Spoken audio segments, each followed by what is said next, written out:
Halo, berjumpa lagi dengan Media Eduka. Dalam kesempatan kali ini, kita akan membahas soal dan pembahasan tes intelijensi umum pada CPNS. Contoh soal nomor 1. Sebuah bus tampak dipenuhi penumpang, hingga 10 orang penumpang terpaksa harus berdiri. Pada halte berikutnya, 17 penumpang turun dan naik 8 orang. 5 penumpang kemudian turun di pemberhentian berikutnya, tanpa ada seorang pun yang naik. Di halte berikutnya 4 orang naik, tanpa seorang pun penumpang di dalam bis yang turun. Berapa kursi kosong di dalam bis setelah bis meninggalkan halte tersebut? A. Tidak ada kursi kosong. B. 1 kursi kosong. C. 2 kursi kosong. D. 3 kursi kosong. E. 4 kursi kosong. Pembahasan. Pada kondisi awal, bus syarat penumpang hingga 10 orang terpaksa berdiri. Pada halte berikutnya, 17 penumpang turun hingga menyisakan 7 kursi kosong. Namun, karena 8 penumpang baru naik bus, 1 orang di antara mereka terpaksa harus berdiri. 5 penumpang yang turun kemudian menyebabkan 4 kursi kosong. Dan di halte berikutnya, 4 orang naik bus, sehingga tidak terdapat lagi kursi yang kosong di dalam bus. Jadi, jawaban yang tepat adalah A. Tidak ada kursi kosong. Contoh soal nomor 2. Suatu desa terdiri dari 238 keluarga, dengan rata-rata jumlah anggota setiap keluarga adalah 4 orang, dan jumlah orang dewasa seluruhnya 580 orang. Suatu saat, sebuah wabah virus menyerang setengah dari jumlah anak-anak. Berapa orang anak yang diperkirakan akan tertular virus itu? A. 186, B. 261, C. 290, D. 372, E. 380. Pembahasan. Jumlah warga sama dengan 238 keluarga dikali 4 orang, sehingga rata-rata per keluarga sama dengan 952 jiwa. Jumlah anak-anak sama dengan 592 dikurangi 580 sama dengan 372 jiwa. Sehingga perkiraan jumlah anak-anak terkena wabah sama dengan 372 dikali 0,5 sama dengan 186 jiwa. Jadi jawaban yang tepat adalah A. 186.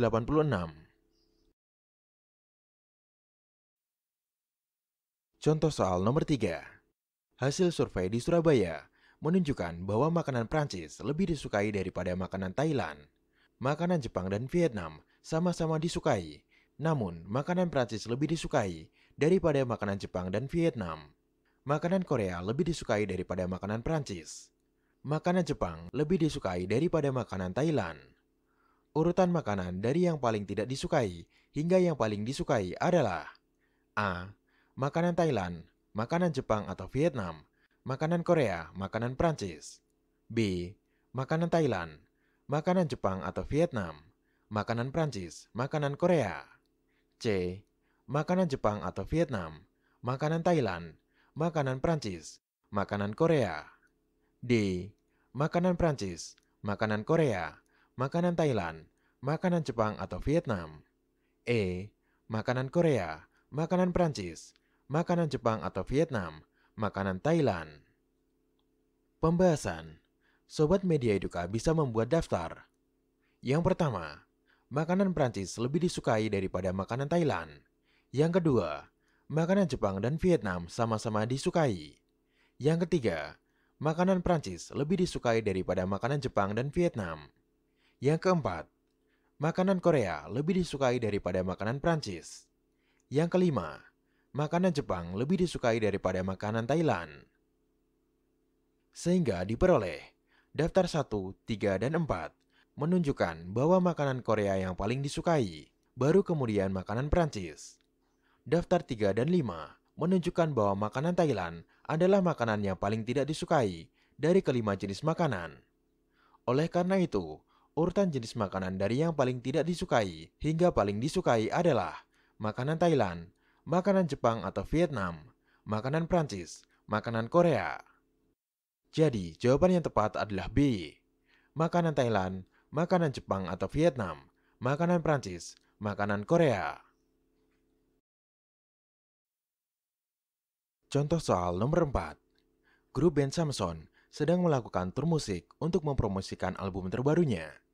Ada 5 kota besar yang harus mereka kunjungi. Karena kegiatan mereka sangat banyak, maka jadwal tur mereka diatur sedemikian rupa sehingga 1. Kota Denpasar harus dikunjungi setelah kota-kota Surabaya dan Semarang. 2. Tur musik Kota Bandung harus dilakukan persis setelah tur musik di Surabaya dan sebelumnya di Kota Semarang. 3. Tur musik di Jakarta harus dilakukan sebelum tur musik di Denpasar. Urutan jadwal tur musik kelima kota itu adalah A. Semarang, Surabaya, Bandung, Jakarta, Denpasar. B. Semarang, Surabaya, Denpasar, Jakarta, Bandung. C. Surabaya, Semarang, Jakarta, Bandung, Denpasar. D. Bandung, Surabaya, Semarang, Denpasar, Jakarta. E. Surabaya, Semarang, Denpasar, Jakarta, Bandung. Pembahasan. Pernyataan 2 menunjukkan bahwa kota yang pertama kali dikunjungi adalah Semarang, kemudian Surabaya, dan setelah itu Bandung. Pernyataan 1 dan 3 menunjukkan bahwa kota Jakarta dan Denpasar adalah kota keempat dan kelima yang dikunjungi. Jadi, jawaban yang tepat adalah A. Semarang, Surabaya, Bandung, Jakarta, Denpasar. Contoh soal nomor 5. Pada fase grup Piala Champion, Manchester United, Bayern Munchen, AC Milan, dan PSV berada dalam satu grup. Manchester United menang atas Bayern Munchen dan PSV. AC Milan bermain imbang dengan Manchester United dan PSV. Bayern Munchen menang melawan PSV. Pada fase grup ini, AC Milan menempati posisi runner-up dengan nilai 5. Keterangan, menang sama dengan 3, seri sama dengan 1, dan kalah sama dengan 0. Klub yang dikalahkan AC Milan adalah A. Manchester United, B. Bayern Munchen, C. PSV, D. PSV dan Bayern Munchen, E. Tidak ada yang dikalahkan. Pembahasan. Manchester United dalam 3 kali pertandingan, 2 kali menang dan 1 kali seri, sehingga nilainya 2 dikali 3 ditambah 1 sama dengan 7. PSV dalam 3 kali pertandingan, 2 kali kalah dan 1 kali seri, sehingga nilainya 1. AC Milan dan Bayern Munchen seharusnya melakukan 3 kali pertandingan. Dalam 2 pertandingan, AC Milan bermain seri, sehingga untuk mencapai posisi runner-up dengan nilai 5, maka dalam pertandingan terakhir harus menang melawan Bayern Munchen. Jadi jawaban yang tepat adalah B. Bayern Munchen.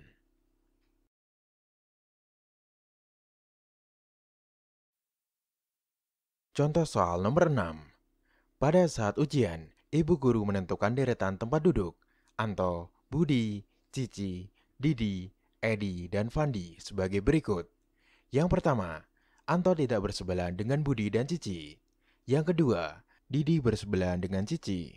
Yang ketiga, Anto dekat dengan Edi dan Edi dekat dengan Didi. Yang keempat, Budi dekat dengan Fandi dan Fandi bersebelahan dengan Anto. Yang kelima, Cici berada pada urutan terakhir. Jadi, urutan tempat duduk ke-6 anak adalah A. Budi, Anto, Fandi, Didi, Edi, Cici. B. Budi, Fandi, Anto, Edi, Didi, Cici. C. Anto, Fandi, Edi, Budi, Didi, Cici. D. Edi, Budi, Fandi, Anto, Didi, Cici. E.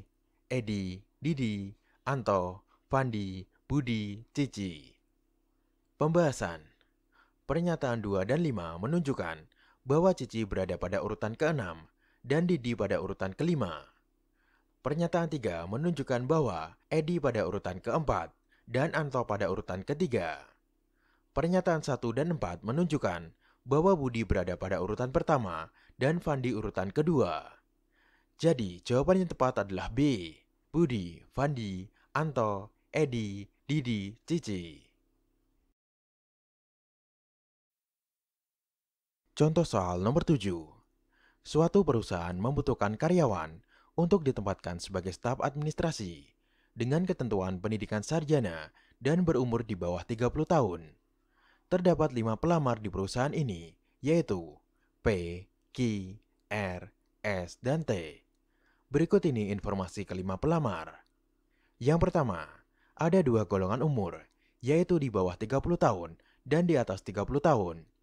Dari kelima pelamar, terdapat 2 pelamar yang berumur di bawah 30 tahun dan 3 pelamar yang berumur di atas 30 tahun. Yang kedua, terdapat 2 pelamar yang berpendidikan sarjana dan 3 pelamar yang berpendidikan diploma. Yang ketiga, P dan R masuk golongan umur yang sama. Yang keempat, S dan T berada pada golongan umur berbeda. Yang kelima, Q dan T memiliki pendidikan yang sama. Yang keenam, R dan S memiliki tingkat pendidikan yang berbeda. Jadi, pelamar yang akan diterima di perusahaan sebagai staf administrasi adalah A, P, B, Q, C, R, D, S, E, T.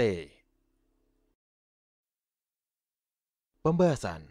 Yang pertama, perhatikan pernyataan 1, 3, dan 4. Pernyataan 1, ada 2 golongan umur, yaitu di bawah 30 tahun dan di atas 30 tahun.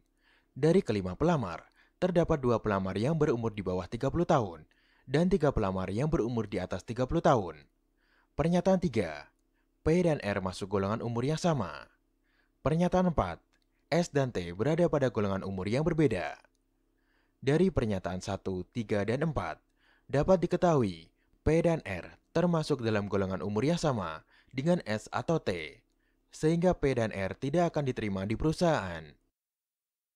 Selanjutnya, perhatikan pernyataan 2, 5, dan 6. Pernyataan 2, terdapat 2 pelamar yang berpendidikan sarjana dan 3 pelamar yang berpendidikan diploma. Pernyataan 5, Q dan T memiliki pendidikan yang sama. Pernyataan 6, R dan S memiliki tingkat pendidikan yang berbeda. Dari pernyataan 2, 5, dan 6, dapat diketahui bahwa Q dan T memiliki pendidikan yang sama dengan R atau S, sehingga Q dan T tidak akan diterima di perusahaan.